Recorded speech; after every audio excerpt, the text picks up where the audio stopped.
예, 권영철 선임 기자의 Y뉴스부터 오늘 2부 출발을 하겠습니다. 어서 오세요, 권 기자. 안녕하십니까. 지금 삼성동 자택 앞은 지지자 한 200여 명이 모여서 무릎을 꿇고 있는 사람도 있고, 누워 있는 사람도 있습니다. 박근혜 전 대통령 못 나간다. 예. 법원 못 간다. 이러다 보면 이제 10시쯤이면 나가야 되잖아요. 경찰하고 충돌이 어느 정도는 불가피하겠어요? 그 정도는 정리가 될 것 같습니다. 아마 이게 검찰에서 직접 구인하러 왔다면은 좀 충돌이 있겠지만은 자기 발로 가는 거잖아요. 그렇죠. 그래서 그럴 일은 뭐 없지 않나 그렇게 봅니다. 전직 대통령에 대한 영장 심사는 이게 처음이라면서요? 그렇습니다. 이미 이제 전두환 전 대통령, 노태우 전 대통령 두 명이 구속 수감된 적은 있는데 그때는 뭐 영장 심사가 없었죠. 그때 제가 법조를 출입할 때인데 그런 제도가 없었죠. 예, 그래서 지금 아마 세 번째로 이제 구속 수감될 위기에 처했는데 영장 심사는 어쨌건 역사상 처음 있는 일이 되는 겁니다. 그렇죠. 비공개입니까 심사는?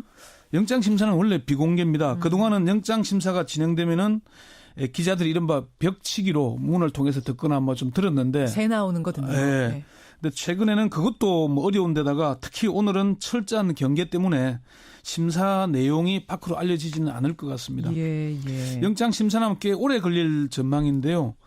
이재용 삼성전자 부회장에 대한 심사가 7시간 넘게 걸렸거든요. 그렇죠. 그런데 박 전 대통령 그 정도까지는 그러지 않을 것 같다는 얘기도 있고 또 뭐 부인으로 일관하다 보니까 예상보다 빨리 끝날 수도 있을 거다 이렇게 얘기합니다. 오히려요. 아까 이용주 의원은 꽤 더 많이 걸릴 거라는 예상을 하시던데. 부인으로 일관하는데 판사들이 이제 판사가 직접 신문을 하거든요. 거기는 답변을 해야 되니까 뭐 좀 시간을 끌 수도 있겠지만 어쨌건 영장 발부는 내일 새벽에나 가능할 것이라는 게 아마 대체적인. 그러니까 신문하는 시간이 어찌 됐든 간에 그다음 이제 고민하는 시간이 길어질 거기 때문에 이러나 저러나 최종 결정은 내일 새벽쯤에. 검찰 조사에서는 부인을 많이 했다면서요. 그러니까 적극적으로 부인을 했고 말을 많이 했다고 그래요. 그렇지만 결과적으로는 부인이었는데 오늘도 그럴까요? 모든 혐의를 부인할 가능성이 높다는 게 법조계의 대체적인 전망입니다. 박 전 대통령은 지난해 10월 25일 태블릿 PC가 공개된 뒤 하루 만에 첫 대국민 사과를 했죠. 그 부분 잠시 한번 들어보시죠.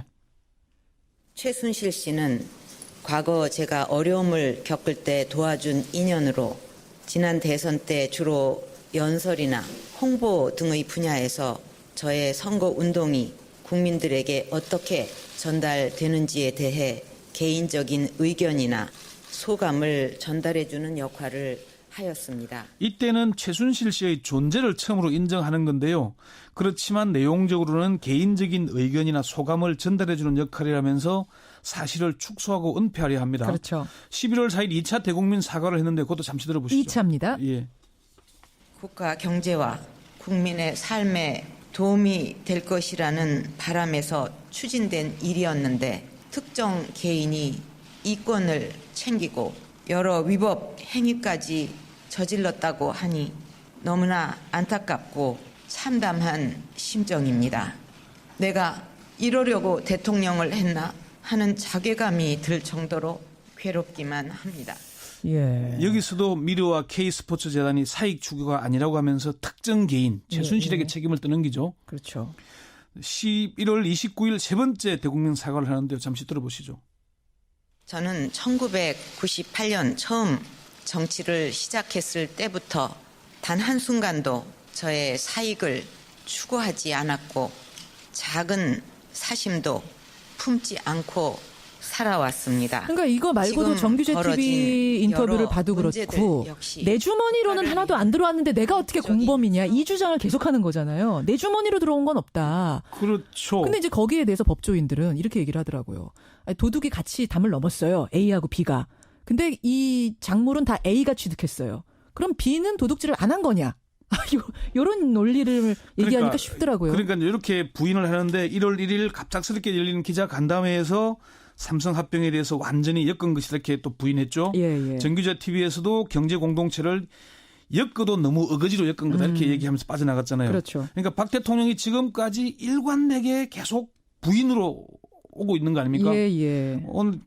오늘 아마 영장 심사에서도 이런 기조가 유지될 것이다. 이게 지금 거다. 대체적인 관측입니다. 자, 그렇다면 자꾸 이렇게 부인하면은 이게 증거인멸 우려 때문에 결국은 구속될 확률이 점점 높아지는 걸 알면서도 왜 이렇게 박 전 대통령은 끝까지 부인을 하는가? 일관되게 부인하는가? 이유가 뭡니까? 첫 번째는 구속을 피하기 위해서입니다. 아니 구속을 피하기 위해서 부인한다고요? 네, 박 전 대통령이 지금에 와서 자신의 잘못을 인정하고 사과한다면 어떻게 되겠습니까? 김현장님 그거 좀 봐주겠어요? 이제 와서 한다면? 네. 그럼 지금까지는 뭐 거짓말했던 거냐 또 이런 얘기가 나오긴 하겠네요. 아마 부인으로 일관하는 것보다는 기각 가능성이 조금은 높아지겠지만 예. 대세를 바꾸기는 어려울 겁니다. 대세를 지금 바꾸기는. 오히려 모든 걸 잃게 될 겁니다. 지지자들은 떨어져 나갈 것이고 예, 이제 예. 박 전 대통령은 갈 곳이 없어지게 됩니다. 지지자마저 떨어져 나갈 거다. 예, 그러니까 그러니 박 전 대통령은 끝까지 부인으로 일관할 것이고 설사 구속 수감이 되더라도 재판 과정에서도 부인으로 일관할 겁니다. 한 중진 법조인이 박 전 대통령이 이제 와서 범죄 혐의를 인정한다면 모든 걸 잃게 된다. 끝까지 모르쇠로 일관할 거다. 이렇게 전망을 하더라고요. 두 번째. 끝까지 부인하는 이유 두 번째. 두 번째도 구속을 피하기 위해서입니다. 두 번째도 구속을 피하기 위해서다? 박 전 대통령은 처음에는 사법 절차를 거부하면서 버티는 전략을 폈습니다. 예. 그게 헌법재판소에서 8대0 전원일치로 파면 결정이 나자 버티는 걸로는 구속을 피하기 어렵다는 걸 깨달은 것 같습니다. 그러니까 헌재에서도 뭐 출석해서 뭔가를 할 수 있었는데 다 피했잖아요. 검찰 조사 사상권 안 나갔죠. 특검도 안 나갔죠. 예, 안 나갔죠. 예. 그래서 이제는 검찰의 소환과 법원의 영장심사 등 사법 절차에는 응하되 범죄 혐의는 일관되게 부인하는 작전으로 바꾼 것으로 보입니다. 절차는 착착 오라는 대로 다 가고 조사받으라는 대로 다 갔지만 일관되게 난 아니요. 이렇게. 바른정당 이혜훈 의원은 물증이 있고 진술이 있는데도 부인하고 수사에 불응하고 영장심사에도 출석하지 않으면은 구속 사유로 작용하니까 영장심사에 출석하는 것으로 보인다. 구속만은 피하려고 할 수 있는 일은 다 하는 것 같다. 이렇게 평가를 했습니다. 이혜훈 의원 말이에요? 예. 뭐 원조 친박 아니겠습니까? 그러네요.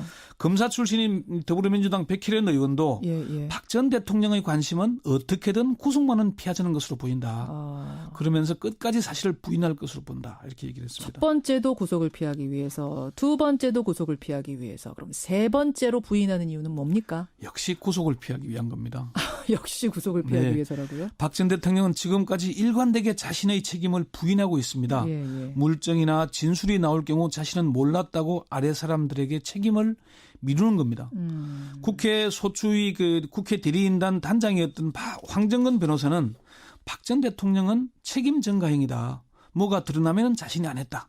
책임지는 게 아무것도 없고 밑에 사람이 알아서 했다고 한다. 옛날부터 그랬다. 이렇게 얘기를 했습니다. 옛날부터 그랬다? 예. 박 전 대통령이 이렇게 부인으로 일관하는 건 책임을 지지 않고 구속도 피하겠다는 의도라는 분석입니다. 더불어민주당 조홍천 의원은 박 전 대통령이 탄핵 소추 이유치원 행동은 일관되게 구속만은 피하자는 것이었다. 이분도 역시 법조인 출신이죠. 네. 그리고 뭐 공직기강 비서관까지 했죠. 청와대에서. 그렇죠. 1차 검찰 수사를 기피한 것도 헌재에 나와서 탄핵 심판에 출석하지 않은 것도 다들 그거였다는 겁니다. 그러면 박 전 대통령의 모르쇠가 의도적이란 얘기예요? 박 전 대통령이 정말 아무것도 모르는 사람일까요? 그건 아니겠죠.